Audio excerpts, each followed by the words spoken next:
दोस्तों आज हम बात करेंगे वीनस के बारे में। वीनस एक ऐसा प्लैनेट है जिसे जहन्नुम भी कहा जाता है क्योंकि वीनस पर टेम्परेचर 450 डिग्री सेल्सियस से भी ज़्यादा चला जाता है, जो कि इसे पूरे सोलर सिस्टम का सबसे गर्म प्लैनेट बनाता है। ये प्लैनेट इतना ज़्यादा गर्म होता है कि यहाँ पे इंसान तो क्या मशीन भी पिघल जाती है। यहाँ बारिश में पानी नहीं बल्कि सल्फ्यूरिक एसिड यानी कि तेज़ाब बरसता है। पहले इंसानों को लगता था कि वीनस भी अर्थ जैसा ही है। लोगों को लगता था कि जब वो वीनस पर जाएंगे तो इन्हें एलियंस या डायनासोर्स देखने को मिलेंगे। यहाँ तक कि लोगों को ये भी लगता था कि वीनस पर समुंदर और पेड़ पौधे भी होते हैं। जब बहुत अरसा पहले प्लैनेट्स के बारे में मूवी बनाई जाती थी तो इन मूवीज़ में यही दिखाया जाता था कि वीनस पर बहुत सारे डायनासोर्स या एलियंस घूम रहे हैं, जिन्हें वीनसियन कहते थे, यानी कि वीनस पर रहने वाले लोग। पहले लोगों में वीनस को लेकर बहुत ज़्यादा मिसअंडरस्टैंडिंग थी। लोग ये समझते थे कि हम वीनस पर जाएंगे और वहाँ पर अपना घर भी बनाएंगे।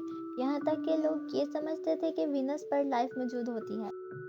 पहले लोग ये समझते थे कि जब कोई इंसान मर जाता है तो वो स्टार बन जाता है, और लोग वीनस को भी स्टार ही समझते थे, जो कि इन्हें दो टाइम दिखाई देता था, एक सुबह के टाइम और एक शाम के, जिसे लोग मॉर्निंग स्टार और इवनिंग स्टार भी कहते थे। तो यही वजह थी कि लोग वीनस को अपना गॉड समझते थे और इसकी पूजा भी करते थे। लोग ये समझते थे कि वीनस एक स्टार है और ये अर्थ के गिर्द ऑर्बिट कर रहा है, क्योंकि लोग पहले ये नहीं जानते थे कि अर्थ के अलावा और भी प्लैनेट्स मौजूद होते हैं जो कि सन के गिर्द घूमते हैं। जब गैलीलियो ने वीनस को टेलीस्कोप की मदद से देखा तो इसे पता चला कि वीनस कोई स्टार नहीं बल्कि ये अर्थ जैसी ही एक बॉडी है जो कि सन के गिर्द घूम रही है। जब उसने ये सब देखा तो इसे पता चला कि सिर्फ अर्थ ही एक प्लैनेट नहीं बल्कि अर्थ के अलावा और भी बहुत सारे प्लैनेट हैं, जिनमें से तो कुछ के पास अपने मून्स भी मौजूद हैं।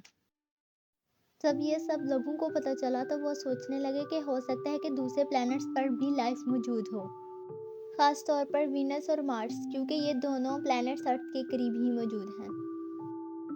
जब नासा का एक स्पेसक्राफ्ट वीनस के पास से गुजरा तो इसने जो इन्फॉर्मेशन दी इससे लोगों की सारी उम्मीदें टूट गईं। वो ये कंफर्म करता है कि इसका टेम्परेचर बहुत ज़्यादा है और इसका इन्वायरमेंट कार्बन डाइऑक्साइड से भरा हुआ है। वीनस के पास मैग्नेटिक फील्ड्स ना होने के बराबर हैं, जिसकी वजह से यहाँ रेडियो एक्शन की बम्बार्डमेंट होती रहती है।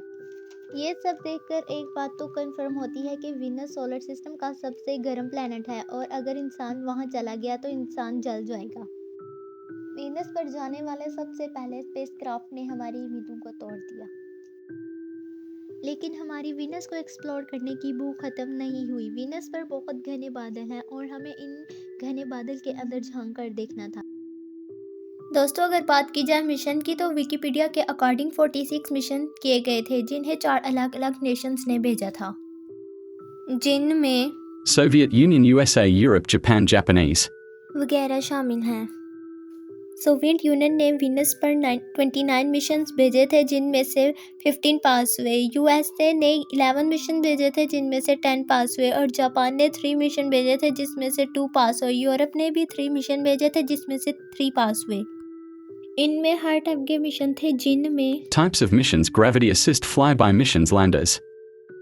वगैरह शामिल हैं। ये जितने भी मिशन थे ये वीनस के नहीं थे, ये इसकी ग्रेविटी का सहारा लेकर दूसरे प्लैनेट्स पर गए थे। जब वेनरा 1 वीनस के पास पहुंचा तो इसका कनेक्शन अर्थ से ख़त्म हो गया, जिसकी वजह से ये कोई भी डेटा वापस नहीं भेज पाया। इसी तरह वेनरा 2 के साथ भी ऐसा ही हुआ। इसी तरह जब वेनरा 3 को वीनस की सरफेस पर भेजा गया तो इसका कम्युनिकेशन भी लॉस्ट हो गया और फिर इसके साथ पता नहीं क्या हुआ। साइंटिस्ट को लगा कि ये वीनस की सरफेस पर क्रैश कर गया है।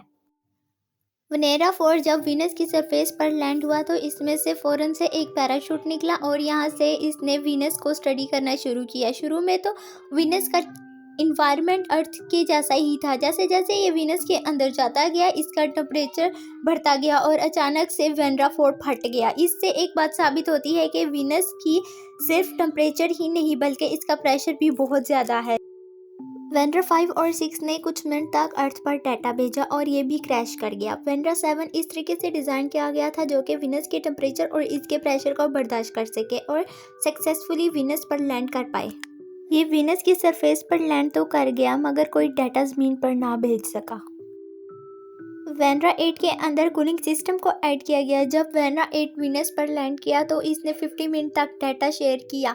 वीनस के अंदर की कोई भी इमेज साइंटिस्ट के पास नहीं थी। उन्होंने वेनरा 9 और 10 में एक एक कैमरा भी लगाया, जिसने वीनस के अंदर की कुछ इमेज ली जो कि इस तरह की थी। ये इमेज वीनस की लैंड सरफेस पर कैप्चर की गई।